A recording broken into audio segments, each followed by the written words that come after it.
Wade in the Water is an attempt to make sense of the 21st century.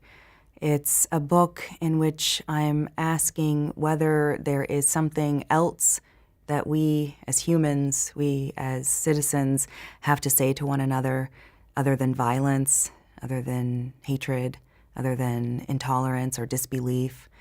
It's a book that looks backward toward history to see if there's something we missed, something that could be newly useful, that a voice from another time might uncannily be able to articulate.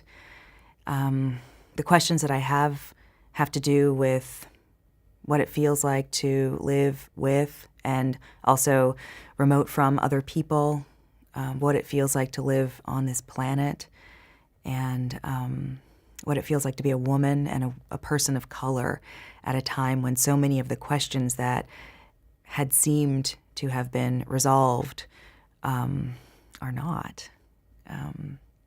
Some of the quieter poems in the book are thinking in everyday quotidian terms about what it takes to look at a stranger and recognize something valuable in that person.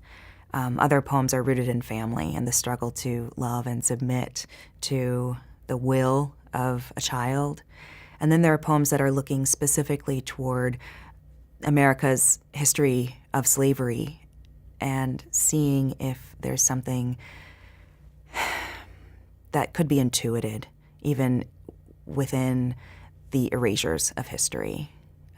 There's a poem that's rooted in the Civil War that's listening to African American soldiers and their experience of fighting for freedom and humanity. There's another poem that seeks to imagine the voice of enslaved women on a plantation and uses the correspondence of plantation owners in that attempt.